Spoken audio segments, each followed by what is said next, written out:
Pride and Prejudice by Jane Austen. Chapter 40.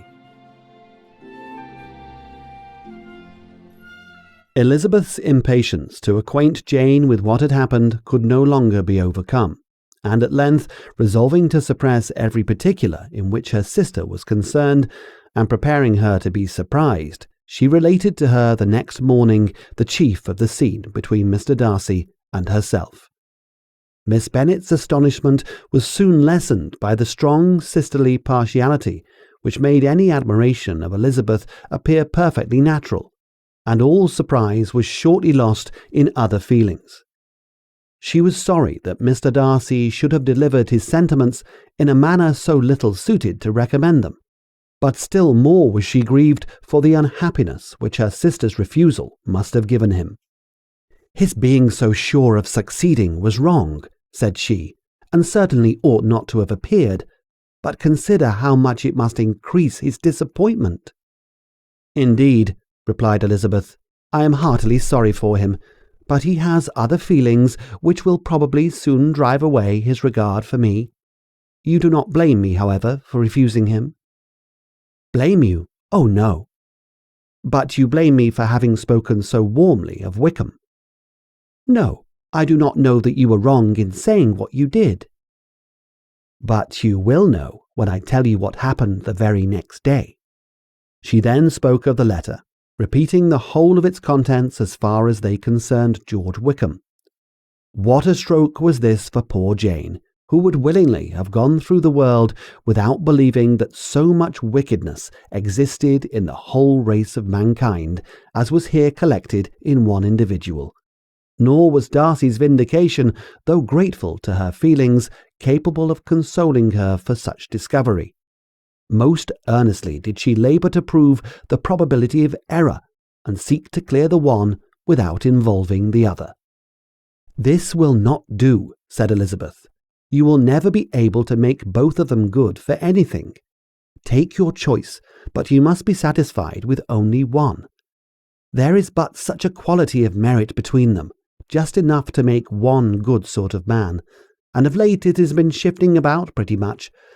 For my part, I am inclined to believe it is all Darcy's, but you shall do as you choose." It was some time, however, before a smile could be extorted from Jane. "I do not know when I have been more shocked," said she. "Wickham so very bad? It is almost past belief. And poor Mr. Darcy! Dear Lizzie, only consider what he must have suffered.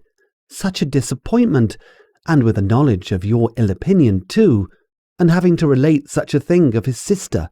It is really too distressing. I am sure you must feel it so." "Oh, no. My regret and compassion are all done away by seeing you so full of both.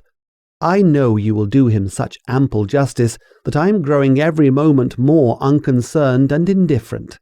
Your profusion makes me saving, and if you lament over him much longer, my heart will be as light as a feather." "Poor Wickham!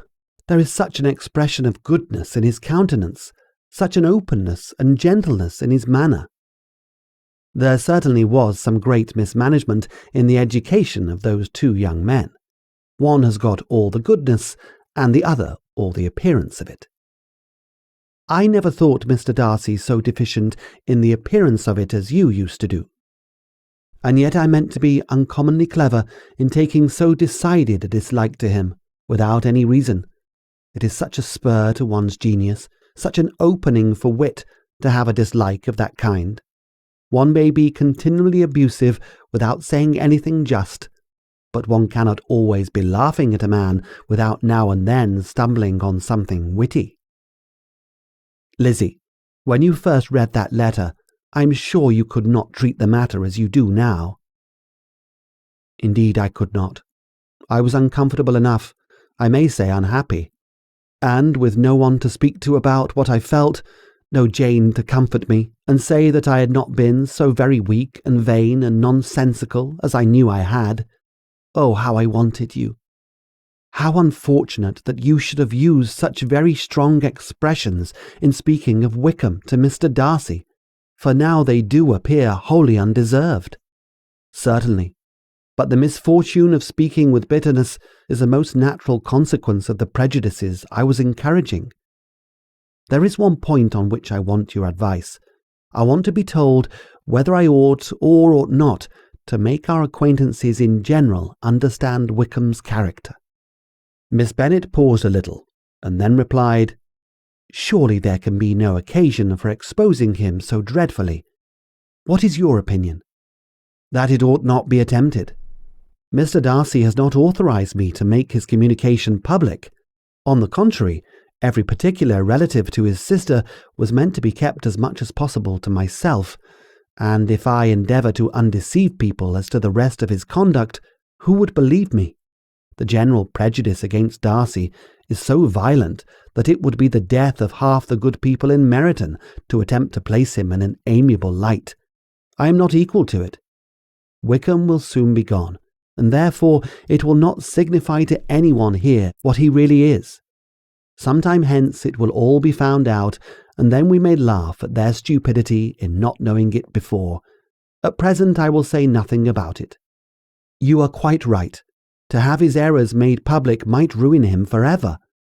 He is now perhaps sorry for what he has done, and anxious to re-establish a character. We must not make him desperate." The tumult of Elizabeth's mind was allayed by this conversation. She had got rid of two of the secrets which had weighed on her for a fortnight, and was certain of a willing listener in Jane whenever she might wish to talk again of either. But there was still something lurking behind, of which prudence forbade the disclosure. She dared not relate the other half of Mr. Darcy's letter, nor explain to her sister how sincerely she had been valued by her friend. Here was knowledge in which no one could partake, and she was sensible that nothing less than a perfect understanding between the parties could justify her in throwing off this last encumbrance of mystery. "And then," said she, "if that very improbable event should ever take place, I shall merely be able to tell what Bingley may tell in a much more agreeable manner himself. The liberty of communication cannot be mine till it has lost all its value." She was now, on being settled at home, at leisure to observe the real state of her sister's spirits. Jane was not happy. She still cherished a very tender affection for Bingley. Having never even fancied herself in love before, her regard had all the warmth of first attachment, and from her age and disposition, greater steadiness than most first attachments often boast. And so fervently did she value his remembrance and prefer him to every other man, that all her good sense and all her attention to the feelings of her friends were requisite to check the indulgence of those regrets which must have been injurious to her own health and their tranquillity. "Well, Lizzie," said Mrs. Bennet one day, "what is your opinion now of this sad business of Jane's? For my part, I am determined never to speak of it again to anybody. I told my sister Phillips so the other day. But I cannot find out that Jane saw anything of him in London. Well, he is a very undeserving young man, and I do not suppose there's the least chance in the world of her ever getting him now. There's no talk of him coming to Netherfield again in the summer, and I have inquired of everybody, too, who is likely to know. I do not believe he will ever live at Netherfield any more. Oh, well, it is just as he chooses. Nobody wants him to come, though I shall always say he used my daughter extremely ill, and if I was her, I would not have put up with it. Well, my comfort is, I am sure Jane will die of a broken heart, and then he will be sorry for what he has done." But as Elizabeth could not receive comfort from any such expectation, she made no answer. "Well, Lizzie," continued her mother soon afterwards, "and so the Collinses live very comfortable, do they? Well, well, I only hope it will last. And what sort of table do they keep? Charlotte is an excellent manager, I dare say. If she's half as sharp as her mother, she's saving enough. There is nothing extravagant in their housekeeping, I dare say." "No, nothing at all." "A great deal of good management, depend upon it. Yes, they will take care not to outrun their income. They will never be distressed for money. Well, much good it may do them. And so I suppose they often talk of having Longbourn when your father is dead.